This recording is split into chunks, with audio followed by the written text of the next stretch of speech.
Muito bom dia para você que está sintonizado aqui no Grupo Séries de Comunicação na manhã deste domingo, 1º de dezembro de 2024. Chegamos no último mês deste ano, indo para a reta final de 2024 e chegando agora com o jornalismo em pauta, com a semana passada limpo aqui do Grupo Séries de Comunicação, ao vivo pelas séries AM 1440, Positiva FM 90.9 e também no nosso canal no YouTube em vídeo no @canal Grupo Séries, onde você também pode nos acompanhar em vídeo, sempre com a gente destacando a presença de Stara Evolução Constante. Aqui comigo, Jéssica Gomes, Odair Leff e Antônio Sadi Ribas, para discutirmos os principais assuntos desta semana. A gente sempre começa com um assunto internacional. E acho que nesta semana algo que teve grande destaque foi o acordo, então, de cessar fogo entre Israel e Hezbollah. Teve esse acordo fechado, então, com a mediação do Catar e do Egito. Também já tivemos trocas de acusações da violação desse tratado de cessar-fogo, que foi, então, anunciado nesta semana, que é para ser pelos próximos 60 dias e para retirada gradual de civis ali daquela área de conflito. Aí fica aquele questionamento, né? Até o grupo terrorista Hamas, de uma certa forma, comemorou esse cessar-fogo em um objetivo de que isso aconteça também na Palestina, mas lá a situação também está bem delicada. Israel já disse que não vai fazer um cessar-fogo até que o Hamas seja completamente extinto. Então, o conflito lá no Oriente Médio ainda vai longe. Bom dia aos colegas. Bom dia, Dai. A gente vê, né, a gente pode acompanhar que é um conflito muito grande, né, porque já tem os números mais ou menos, onde há mais de 3,8 mil mortos, 15 mil feridos e 1 milhão de residentes deslocados. A gente só vê por conta dos dados e dos números o quão devastador é esse conflito.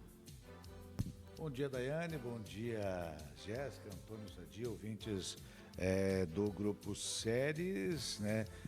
Como a gente está cansado de falar, a gente lamenta esse conflito aí do Hezbollah, mas ele vai ser suspenso no Líbano, mas não em Gaza. Ele não está um conflito ainda 100% suspenso. Então, vamos ver o que vai acontecer aí. Está confuso, na verdade. Está confuso um pouco. São dois conflitos, né? São dois grupos terroristas, e um mais ao Líbano, então, e outro na faixa de Gaza. E aí a gente já tem muitas mortes envolvidas ao longo de todo esse conflito. Bom dia, pessoal. Satisfação estar aqui mais uma vez com o Grupo Série de Comunicação nesta manhã de domingo, 1º de dezembro. E esse primeiro tema que você propõe aí, Daiane, é realmente bastante complexo. A gente de longe aqui realmente está consumindo as informações que são passadas principalmente pelos organismos internacionais e pelos veículos de imprensa que aqui no Brasil de alguma forma cobrem esse episódio, infelizmente, que é trágico, como vocês bem referiram aí, que não deveria estar ocorrendo, mas que se entende, e o mundo é mundo desde que há esse conflito estabelecido nessa região do planeta. Agora, eu creio, muito particularmente, e ponderando uma situação aqui, ponderando outra situação ali, que esse conflito só está se dando esse tempo aí porque Israel, nesse momento, acha que o que ele havia se programado para fazer, fez, que é eliminar principalmente os principais líderes do Hamas e, num segundo momento, o Hezbollah. Um terceiro momento que, para mim, seria o Irã. Aí já é uma coisa que tem que se pensar mais, é outra situação. Aí vai depender do envolvimento de outros países, como os Estados Unidos também, mais diretamente. Não que, por exemplo, os Estados Unidos não esteja indiretamente envolvido, ou não esteve até então envolvido, mas um conflito com o Irã, que é a segunda maior potência do Oriente Médio, só perde justamente para Israel, mas o Irã tem muito mais poderio bélico do que Israel, porque Israel é um país pequeno, né? No contexto ali do mundo árabe, Irã tem muito mais e ainda tem uma severidade maior, né? São mais radicais, nessa situação. Mas eu não acredito que essa situação esteja resolvida. Ela haverá ainda de ser retomada. Me surpreende até essa notícia e essa decisão, principalmente pelo fato de o Irã não tomar uma decisão mais incisiva.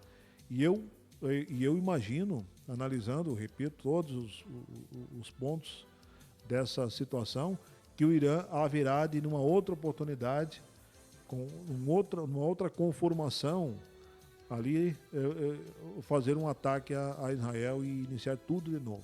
Mas aí vai ser uma situação que eu temo, particularmente falando, por um conflito que envolva mais gente, que envolva inclusive aqui o Ocidente, né? Então é uma situação complicada, muito complicada esse conflito. Como vocês disseram aqui também, ele não está totalmente resolvido, mas momentaneamente, pelo menos, ele está cessado, e eu tenho certeza que a comunidade mundial está exultante com relação a essa decisão aí que foi tomada, principalmente por Israel. Israel que tomou a iniciativa de parar a guerra, e por isso que está sendo tomada. Exatamente, eu acho que essa decisão, de uma forma, para ter mais resultados, né, precisa sair de Israel, né, que é quem tem esse poderio bélico. Essa semana a gente percebe que o mundo todo está em diversos conflitos, né, a Rússia e a Ucrânia seguem ainda em conflito. Essa semana Kiev disse que tem, na verdade a Rússia disse que tem o uso de novas armas aí que pode deixar tudo em pó, e também disse que vai retaliar a Ucrânia caso usem armas vindas dos Estados Unidos. E outra questão envolvendo a Rússia, ainda essa semana, na última sexta-feira, a gente teve mais informações com relação à Rússia e à Síria, né, onde se está tendo um conflito lá, e a Rússia é uma forte aliada do presidente Bashar al-Assad e interveio de forma militar ao lado do presidente contra os rebeldes, né? E aí a gente já tem aquele histórico lá atrás da Primavera Árabe de 2011, né? Quando teve aquele movimento contra rebeldes na Síria. Então tem outro conflito ali naquela região muito próxima. A gente vai acompanhar esse desenrolar ainda na próxima semana do que vai vir, né, a acontecer. Daiane, uma das situações que eu imagino que Israel deva ter cessado esse conflito aí é devido ao fato dos Estados Unidos, principalmente, trocarem de presidente. Agora, troca de ano e o Donald Trump vai assumir. É outra postura. E me parece que o Trump é um pouco mais decisivo e um pouco mais contundente no apoio a Israel. Já não é tão mais contundente no apoio que o Biden deu à Ucrânia nesse conflito com a Rússia. Então, é uma nova conformação. E eu imagino que esse confronto da Rússia com a Ucrânia haverá de ter novos desdobramentos, com a Rússia se impondo e dando por encerrada essa guerra, porque o Donald Trump já manifestou, né, na campanha, inclusive, intenção de reduzir drasticamente o apoio dos Estados Unidos à Ucrânia, né? E essa é uma situação nova, né, e que pode mudar completamente os números, o ritmo e também o rumo desse conflito. Mudou agora, na minha opinião, pelo menos, nessa situação de Israel com o Hamas, Hezbollah e Irã, e haverá de mudar também, né, nesse conflito entre Rússia e Ucrânia. Perfeito. Seguindo ainda com as informações, mas agora vindo para o âmbito nacional, acho que a principal informação nossa dessa semana tem a ver com política e economia, né, com o corte de gastos anunciado pelo governo federal, que deve chegar até 70 bilhões para 2026. Vão ser 30 bilhões em 2025 e outros 40 em 2026, se não estou enganada. E tem ainda a questão das mudanças, né, e uma certa reforma na questão do imposto de renda para quem recebe até R$5.000 por mês. E aí, com isso, com todas essas medidas anunciadas e a falta também dessa confiança, tivemos o dólar aí ultrapassando os R$6 nessa semana, um patamar que não se via, acho que nunca foi visto, né, o dólar a R$6 aqui no Brasil. é algo que está assustando os brasileiros. Taiane, me permito falar primeiro de novo? Olha, está assustando por quê? Porque o mercado não confia no governo brasileiro, não confia no ministro Haddad, não confia nas políticas econômicas que o governo do PT tem adotado. Adotou em outras gestões e está adotando da mesma forma esse ano. Basta dizer que a Dilma caiu, lá quando caiu, porque fez pedalada fiscal por conta de problemas que o Brasil estava enfrentando naquela época, e a seguir nessa tocada vai ter que proceder do mesmo jeito como a Dilma procedeu naquela época, que redundou no seu impeachment, né? Chamadas pedaladas fiscais. Por quê? Porque ou faz isso ou emite dinheiro. O que é emissão de dinheiro? É, em última análise, para os entendidos no métier, né, aumento da inflação. Então, o governo, a seguir nessa tocada, e o mercado não acredita nisso, vai ter que optar por uma das duas. Ou faz pedalada fiscal, ou seja, pega um dinheiro de uma estatal para cobrir rombo, né, de gastos do governo, ou então emite dinheiro, bota mais dinheiro no mercado, o que gera inflação, o que desvaloriza a moeda brasileira e acaba fragilizando muito a economia do Brasil. Mas essa semana, ela foi uma semana marcante, porque a intenção do governo, com essa medida aí, era justamente o contrário: acalmar o mercado, fazer com que o mercado se estabelecesse, baixasse o tom e o governo pudesse trabalhar. Pois olha, a dor de cabeça, a emenda saiu pior que o soneto. Por quê? Porque o governo vai ter agora que resolver um outro problema, que é esse aí que você salientou, da nossa moeda desvalorizando e o dólar batendo recorde. Nunca antes na história desse país o dólar chegou a R$6. R$1 valer $6. Aliás, um dólar valer R$6. Isso é acachapante, né, por um governo que já entrou manquitolando, já se anunciava esse tipo de situação que estamos vivenciando agora e que na prática efetivamente está se confirmando. Mas também as medidas que foram anunciadas, de você não resolve da noite para o dia, mas numa administração pública. Olha aqui, ó, eu vou ler um pouco só. Um limite na regra de crescimento real do salário mínimo, em linha com o arcabouço fiscal. Mudanças na aposentadoria dos militares. Você não vai mudar do dia para a noite para você economizar até o final do ano o valor que quer economizar o governo federal, que é um valor bem significativo. Redução dos números de pessoas que têm direito a bônus salarial. Endurecimento das regras para quem recebe o benefício da prestação continuada, que é o BPC. Reforço à fiscalização sobre quem tem direito à Bolsa Família. Meu Deus, isso já é uma regra básica, tá? Regulamentação de uma lei que coíba super salário de servidores públicos. Me desculpe, mas que medidas são para você economizar, de fato, da noite para o dia? Eu não vejo nenhuma aqui. Posso estar enganado. E tem mais uma na sexta-feira. É palavras jogadas ao vento. Para inglês ver. Não, e o mercado, né, não é bobo. Não. O grande erro do PT, do governo do PT, é achar que todo mundo é ignorante e que o que se fala ali tá resolvido. Como diziam os antigos, Roma locuta, causa finita. Quer dizer, o Papa falou, tá falado. Né? O PT age da mesma forma. Né? Falou, tá falado. E não é assim, o mercado é inteligente, o mercado é dinâmico.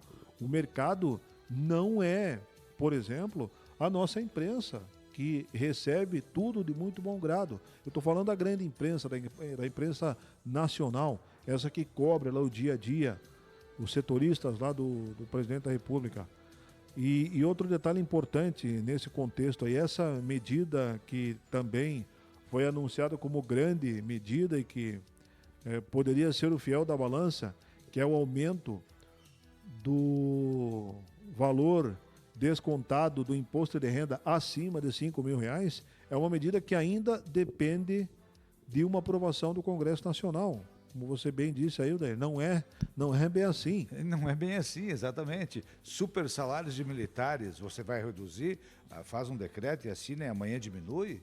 Não é bem assim. Tá, outro ponto. E no caso, especificamente, dessa questão, porque esse aumento da dedução ali do imposto de renda, ela já seria para o ano que vem. E na sexta-feira agora, na última sexta-feira, dia 29, o presidente Lira do Congresso Nacional disse que essa medida ela vai ser discutida só o ano que vem. Quer dizer, o ano que vem então essa medida está sendo protelada para o ano que vem, né? Não vai ser colocada. Por quê? Para tentar fazer com que o mercado reaja bem e que o dólar baixe, né? Não sei se isso vai acontecer. Agora estamos no final de semana e final de semana não tem movimentação na Bolsa de Valores e nem no câmbio, né, que determina o valor do dólar, mas é uma situação que o governo vai ter que administrar e vai ter que administrar bem, vai ter que pensar muito bem no que vai falar, vai ter que ligar o cérebro para não falar besteira, vai ter que ligar o cérebro para não aguçar mais essa gana que tem o mercado, para não se complicar ainda mais do que já está complicado, já está por aqui, né?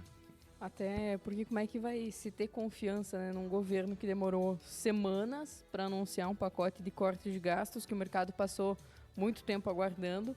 Quando anunciou, veio mais um monte de incertezas, com poucas coisas concretas, e aonde se poderia cortar gastos e ter enxugar a própria máquina pública com 39 ministérios e a quantidade de gente que tem lá, não se teve nada voltado a isso. Foi na área da saúde, foi na educação, foi no salário e, inclusive... No cartão corporativo.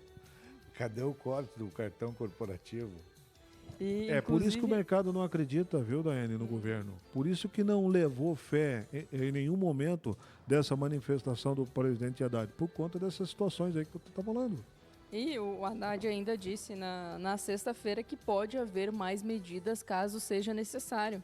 Mas nem essas foram realmente aprovadas, né, pelas casas legislativas, então a gente ainda vai ter muita função disso aí, pouca resolução. Viu, Daiane? Quando eu falo que o mercado não acredita nas manifestações do governo, eu estou me referindo a essas questões aí, por exemplo, que são de cortes que hoje, para você tomar uma decisão no Brasil, você tem que cortar na carne. O que é cortar na carne?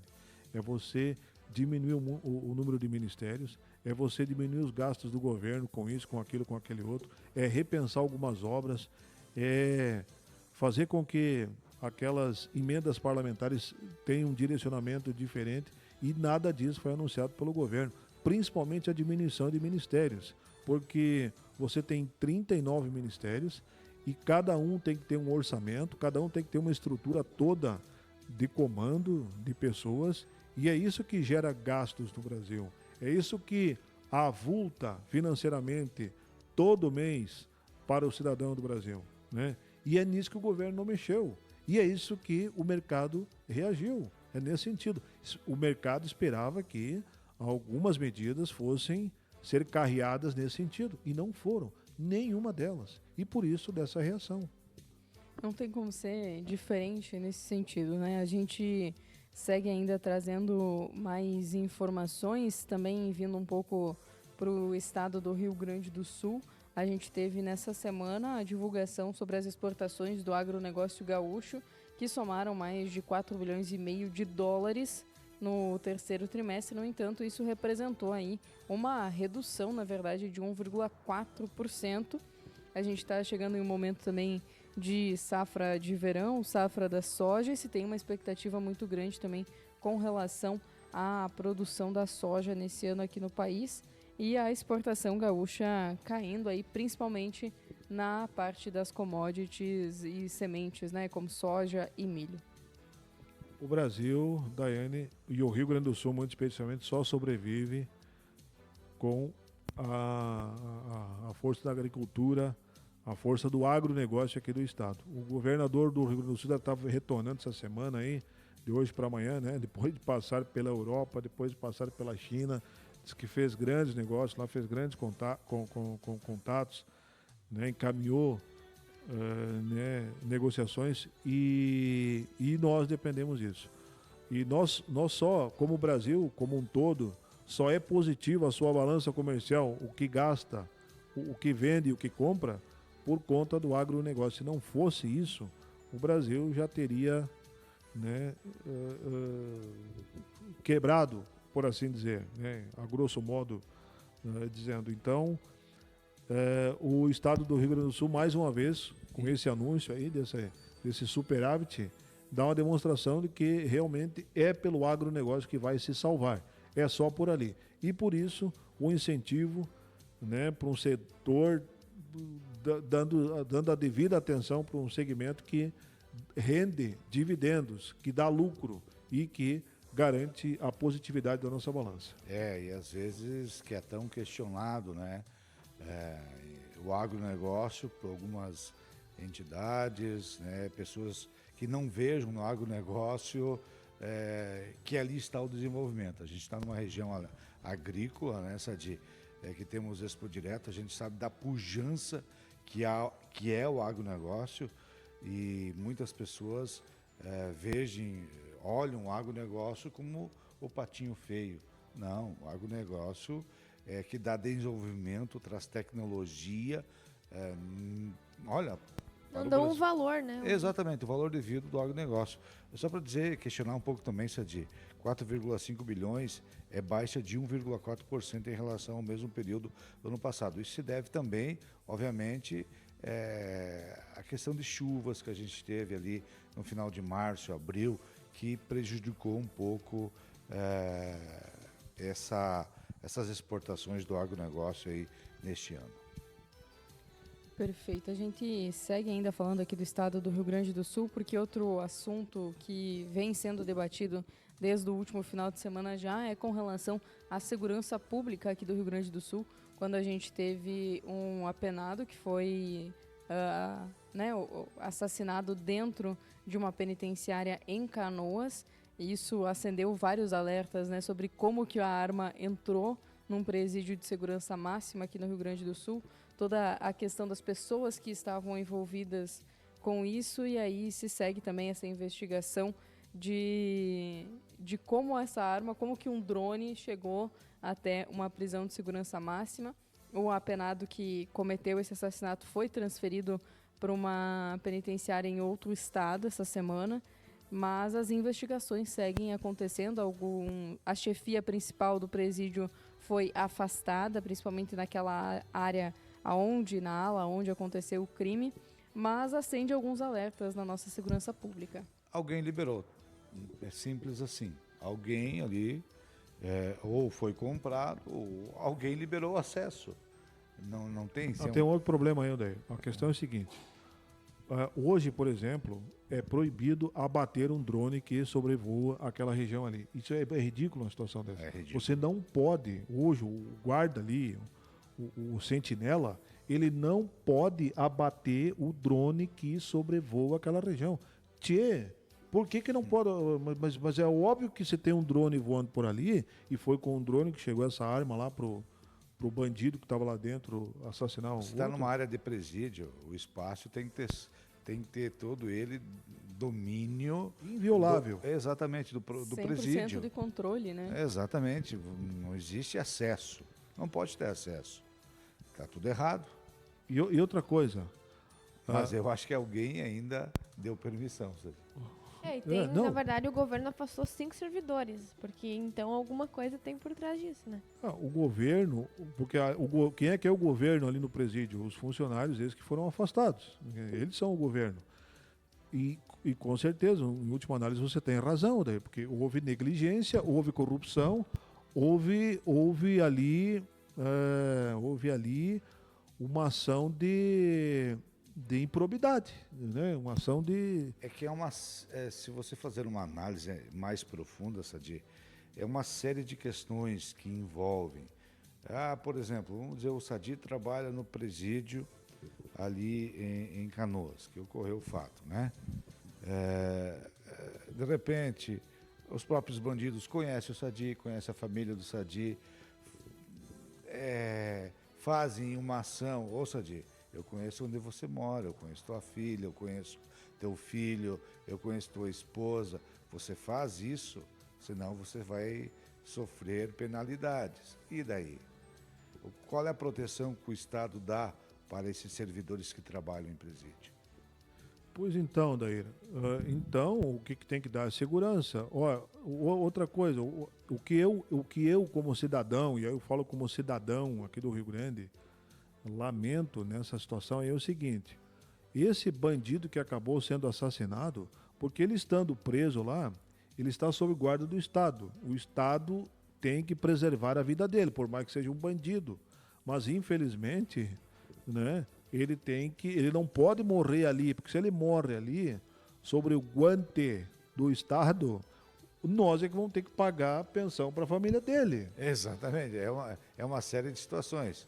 Quer dizer, o Estado agora afastou esses servidores, que também podem entrar com processo alegando que foram sofrer injustiça. Estava sob a guarda do Estado e o Estado não guardou. Exatamente. A família do apenado que estava lá foi morto, vou entrar contra o Estado, com certeza. É uma situação... Não vai faltar advogado para consultar a família. Tá pronto aqui, só botar o nome do teu esposo, o nome da tua família, vamos entrar com o Estado pedindo uma indenização. E aí, nós, os bobos aqui, vamos ter que pagar essa indenização. Sendo que era muito mais prático, primeiro, o Estado fazer essa proteção, já está ali o guarda, né, para cuidar, então, fazer a segurança. Por que não pode atirar no drone? Isso que eu me pergunto, por que não pode atirar num drone que suspeitamente está invadindo uma área que não é da sua competência, que não deveria estar ali? Vamos dizer que o rapaz, então, estava brincando com o drone e ele, porventura, né, fugiu do controle e voou ali por cima do presídio e o guarda abateu. É muito mais barato abater o drone, né, e indenizar, então, se o cara é de boa índole, que está ali, se atrapalhou, mas aí há contestação também, infelizmente, não há indenização, porque ele errou, voou numa área que não era permitido e abateu, e o erro foi dele, não do Estado, em abater o drone, do que, por exemplo, emitir uma nota de proibição, né, de abate de drones, que acaba gerando uma arma, que acaba matando um apenado, que é bandido, que sinceramente não se perdeu nada assim no contexto de valor da sociedade, mas que a família, por ser uma vida, por ter uma família, por ter alguém por ele, haverá de entrar com um processo contra o Estado pedindo indenização. Sem contar em todo o gasto que se vai ter agora para fazer essas investigações, né? Para que tudo isso seja solucionado, são mais gastos ainda e que são todos pagos com o dinheiro público, digamos assim. Então, a situação realmente precisa ser investigada, mas medidas precisam ser tomadas e evitadas, né? Antes que esse tipo de coisa aconteça. A gente vem vendo também com as informações a âmbito regional, e eu acho que a gente pode destacar nessa semana, a gente conversou com o prefeito Sérgio Lage, que esteve em Brasília também participando de uma formação de prefeitos eleitos e reeleitos. Passou a semana lá, também estiveram alguns vereadores com ele em busca de novos recursos. Ele trouxe essas informações aqui na nossa programação. E nós recebemos também aqui as soberanas e a secretária de Lagoa dos Três Cantos falando sobre a programação de Natal, que se iniciou no município ontem. Teve apresentação de Natal, teve uma programação especial com apresentação de patinação e também de balé, e segue pelos próximos dias. Da mesma forma, Colorado, Santo Antônio do Planalto também tem as suas programações, e os municípios também, Odair, já estão se preparando para fazer a transição de governo. Exatamente. No caso de Vitor Greff e Lagoa, que foram reeleitos, né? Aí é normal, mas tem que ter a sucessão, mas foram reeleitos o prefeito Sérgio Lage e também o prefeito Laírton. No caso de Itiúco, vai ter a sucessão também, né? Embora que seja do mesmo partido. Santo Antônio do Planalto também, o prefeito Wilson vai assumir, no lugar do prefeito Hélio, que já está no segundo mandato. Em Colorado também o Rodrigo Sartori foi eleito, vai assumir o lugar do prefeito Celso Gobi, né? Aqui no Metoque também os mesmos candidatos foram reeleitos com quase 81% dos votos, né? Então teremos, mas mesmo assim a posse ela acontece, e em Carazinho também, né? Daí o João Pedro então vai assumir o lugar do prefeito Milton, que já está no fim do seu segundo mandato. Então, essas posses elas vão ocorrer ali nos dias 31 e 1º. Não estão bem definidas as datas ainda, né? Para essa posse dos novos prefeitos eleitos. Dos 8 municípios que nós cobrimos aqui na região, só Carazinho e Colorado é que não reelegeram seus sucessores, no caso, os governos que estavam comandando os municípios. Os demais, todos eles, os outros 5 conseguiram, os 6, aliás, conseguiram fazer com que o seu apadrinhado político, né, ou o próprio concorrente, como no caso de Não Me Toca, Vitor Grefe e Lagoa dos Três Cantos, né, permanecesse no governo. Nas ditaduras, né, geralmente, eles não fazem eleição para perder, né? É o que se diz na gíria do mundo político, né? Mas aqui a gente vive um regime democrático, e isso é que é o bom da democracia, isso que faz com que a gente tenha essa possibilidade. E esses que conseguiram aí a sua reeleição, porque realmente fizeram um bom trabalho. A comunidade reconheceu, as comunidades deram a oportunidade desses governos comandarem por mais 4 anos as suas gestões públicas municipais. Então, isso é a democracia, isso que deve ser preservado. E esse ano, que vai iniciar agora em 2025, é um ano desafiador, porque tem essa questão que vai entrar para as prefeituras, principalmente, já a primeira parte dessa reforma que o governo também lutou muito e que vai respingar nos municípios. Ela começa então em 25, tem mais uma implementação em 2026 e vai ter 2032 para sua conclusão total, né, Daiane, que haveremos de ter a sua totalidade da reforma proposta então, que o governo propôs. Mas já em 2025 a gente vai ter alguma situação de análise. Essa ida do prefeito Lache lá para Brasília já foi um prenúncio assim de novas normas, novas determinações, principalmente para esses municípios pequenos, como é o caso de Lagoa dos Três Cantos, que vai sofrer bastante, né? Eu não sei se esses municípios vão ter condições de se sustentar, de se autossustentar, quando serão implementadas essas novas regras tributárias aqui no Brasil, né? Elas são draconianas para municípios pequenos que não conseguem...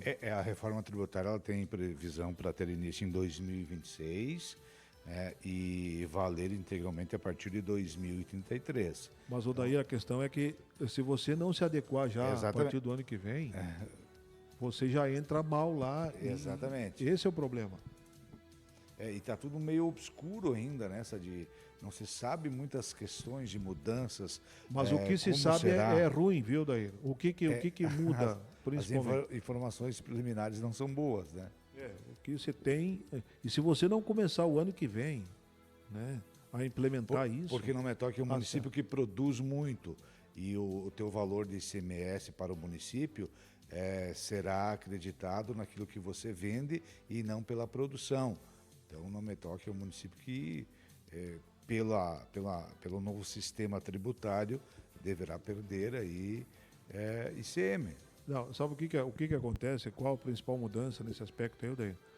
A tributação, ela não vai ser na origem, vai ser no fim, né? Então, olha, por que é ruim para a Lagoa dos Três Cantos, por exemplo? Lagoa dos Três Cantos, o O principal produto de Lagoa é o commodity trigo, commodity soja. Mas a maioria dos commodity municípios agrícola. do estado. Pequenos, principalmente, né? A maioria deles é a produção agrícola, são commodities. E o que vai acontecer? Esse soja que sai ali de Lagoa, ele vai ser tributado lá em Rio Grande, né? E aí vai render para Rio Grande e não para a Lagoa dos Três Cantos. Vai perder a sua fonte de renda, sua maior fonte de renda. E aí que está o problema. Então, por isso que essa adequação, e aí porque entra essa ida lá do prefeito Sérgio Laje a Brasília para se adequar a essa situação aí, e claro, buscar também emendas parlamentares, mas aí tem um outro problema, que o governo federal também, o Flávio Dino, hoje ministro do nosso Supremo Tribunal Federal, atendendo a um pedido do presidente do governo Lula, e ele trancou essas emendas parlamentares, né? Deu um canetaço lá e trancou. Por quê? Porque o governo não tem condições de atender. O governo hoje tem obrigação. Cada deputado federal tem direito por ano a verbas de 1 bilhão e 700 milhões. É isso, né? Mais ou menos, em linhas gerais é isso aí, né, Dani? 1 bilhão e 900, mesmo não sendo do governo. Então, o que ocorre? Quando o parlamentar vota com o governo libera logo, né? Mas no final do ano, que é agora, o governo tem que liberar todas essas emendas, né? O que ele faz quando o parlamentar, quando o deputado é a favor e vota com o governo, é uma antecipação dessas emendas parlamentares.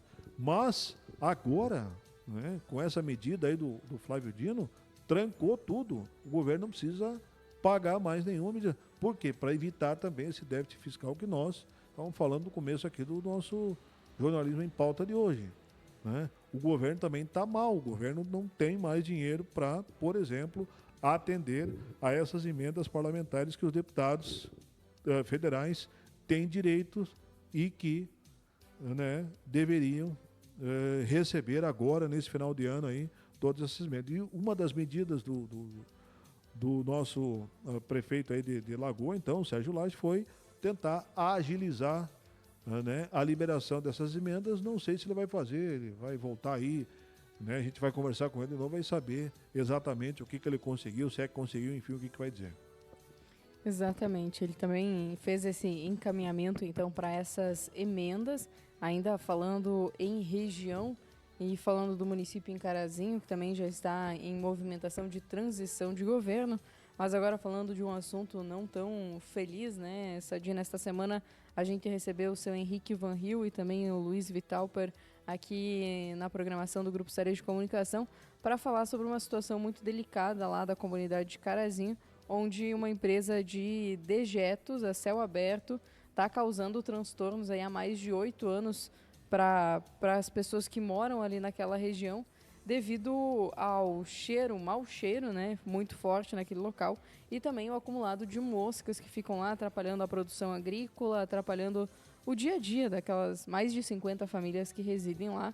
Então, uma situação bem delicada que a gente vem tentando apurar o que está acontecendo. Essa semana, final de semana, dessa última semana, quinta e sexta-feira principalmente, né, Dani, foi de repercussão, de desdobramento aí dessa questão. Mas depois eu falei com o Henrique Van Riel ainda na sexta-feira e ele me comunicou que houve uma incursão lá da fiscalização do meio ambiente, principalmente ali de Carazinho e da FEPAM, e a situação já estava calma porque choveu, porque um pouquinho antes, quando houve essa denúncia aí, as moscas estavam polvorosa, né? Atacando e mosca de várias espécies. Tem essa mosca de estrume e tem aquela mosca do chifre, aquela vespa que morde, que ela pica o gado, né? Morde não, ela pica o gado, né? O gado com aquele couro grosso e ela pica ali o gado. Então, imagine a pele da gente, o que não faz, né? A força que tem a picada desse bicho. E essa mosca também se prolifera muito com os dejetos, como você bem disse, jogados a céu aberto, né? E não é de agora que esses moradores ali estão reclamando disso. Eu conversei com a fiscalização da prefeitura, do meio ambiente de Carazinho, o rapaz lá, Aldrin é o nome dele, Aldrin Kaiser, se não me falha a memória, e ele disse que esteve lá, né, notificou novamente a empresa tomou novas medidas e paliativamente resolveu o problema. Mas o que me surpreende nessa questão aí é como é que pode isso? Como é que de tempo em tempo tem que ir lá notificar a empresa? E eles não tomam a medida, porque se você vai lá, notifica a empresa por um problema, que esse problema já vem em decorrência de 8, 10 anos, né? E aí, de novo, incorre no mesmo problema. Como é que funciona isso? Né? Como é que por algumas coisas essas questões aí são mais eficientes, para essa aí não resolve nada? E outra questão levantada aqui foi que a empresa está instalada próximo a um córrego, né, que acaba sendo contaminado por esses dejetos. Esses dejetos são espalhados a céu aberto, um caminhão depois do outro, isso acaba contaminando também o solo. E essa pulverização, que por muitas vezes a empresa acaba fazendo, é feita por produtos que são nocivos também para a saúde, para a natureza, e que se fosse um produtor rural, né, como eles trouxessem aqui, fazendo qualquer uma dessas atividades, com certeza o pessoal ambiental já estaria lá multando o agricultor. Né? É uma questão bem delicada. E nessa semana entrante aqui, né, nós vamos consultar a FEPAM, porque eu entrei em contato com o responsável pela FEPAM também, ainda na sexta-feira próxima passada, e ele estava em Porto Alegre, ele estava lá resolvendo algumas questões na capital gaúcha, não estava ali em Passo Fundo. E aí então na semana que vem, amanhã segunda-feira, ele deve estar em Passo Fundo, e aí a gente vai contactar com ele para saber então que medidas a FEPAM está tomando, vai tomar ou pretende tomar com relação a esse problema aí.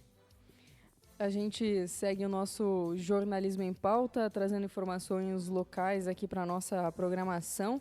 Na última quinta-feira a gente já teve o pontapé inicial, digamos assim, do Natal Iluminado aqui no Metoque. Tivemos o culto de ação de graças e hoje acontece a abertura oficial com a chegada do Papai Noel. E aquele momento mágico, né, se inicia aqui na nossa programação, além das festividades de 70 anos de Não Me Toque.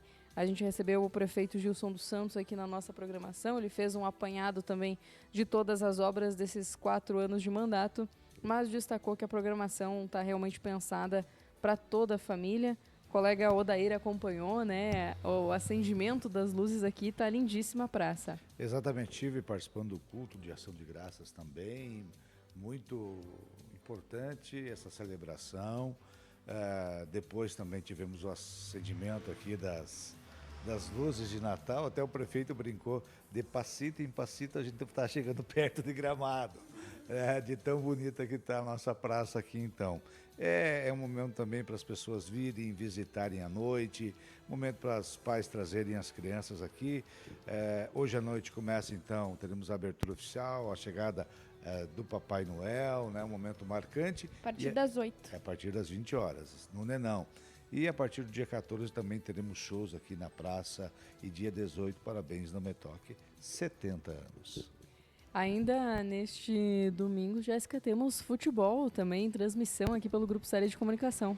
Isso aí, daí a gente tem futebol, a gente tem a continuação da rodada. Hoje temos União e Juventude e também Sábia Branco e Harmonia, diretamente de Posse São Miguel, o último jogo com transmissão do Grupo Série de Comunicação. Nossa transmissão já começa às 2h30 da tarde com boletins, trazendo todas as informações do primeiro jogo entre União e Juventude. Transmissão nessa semana que foi um pouquinho diferente, né? Transmitiremos apenas hoje, neste domingo, porque ontem também foi um dia muito especial. Juntamente com o Odair e com a Jéssica, a gente esteve em Santa Rosa, na FenaSoja, com uma transmissão muito especial do Bom Dia Amigo. Se alguém perdeu essa programação, tá salvo aqui no nosso canal no YouTube, então não perde, porque foi a nossa primeira vez na FenaSoja, 2024, ano que se comemora os 100 anos da soja aqui no Brasil. Então foi um evento muito bacana, as nossas redes sociais também tem muitos detalhes aí do evento. Tá certo, o programa imperdível ontem mesmo, marcante também para o Grupo Séries de Comunicação. Estivemos lá em Santa Rosa com o seu Gilson também, participando do programa, o deputado federal Osmar Terra, o prefeito, o Fernando, né, que é representante Estara da região de Santa Rosa. E o pessoal pode acompanhar todas essas informações no Grupo Séries de Comunicação. E a feira vai até o dia 8, né, Daí? Até o dia 8 de dezembro. É no outro domingo. Isso aí. Dá tempo de todo mundo se programar também, quem quiser, e aproveitar um pouquinho mais da Fena Soja. A gente vai chegando na reta final aqui do nosso Jornalismo em Pauta. A Tailine já nos sinalizou aqui o nosso tempo que está se esgotando. Antônio Sadi Ribas, muito obrigada pela participação. Um ótimo final de semana. Da mesma forma, Daiane, a recíproca é integralmente verdadeira. Um prazer estar aqui contigo, com os demais colegas e também com os ouvintes do Grupo Série de Comunicação. Até o domingo que vem, um excelente domingo para todos. E que a chuva que está programada para hoje venha e que a gente elimine efetivamente essa secura aí que já se verifica por 2 semanas aqui na nossa região. Odairle. Aquele abraço, bom domingo a todos, né? E daqui a pouco já estamos também chegando com bandas e festas. E à tarde estaremos lá em Poça e São Miguel. Jéssica Gomes. Bom restinho de domingo a todos, um ótimo mês de dezembro e até domingo que vem. Desejar a todos um excelente final de semana. A partir de amanhã a gente está de volta com a programação durante a semana de jornalismo aqui do Grupo Séries de Comunicação. E domingo que vem a gente está de volta com mais um Jornalismo em Pauta. Se não me engano, no próximo programa, Felipe Keller está de volta conosco aqui na bancada do Jornalismo em Pauta. A você, ouvinte, muito obrigada pela sintonia, sempre para estar a evolução constante, aquele tchauzinho tradicional. E até semana que vem.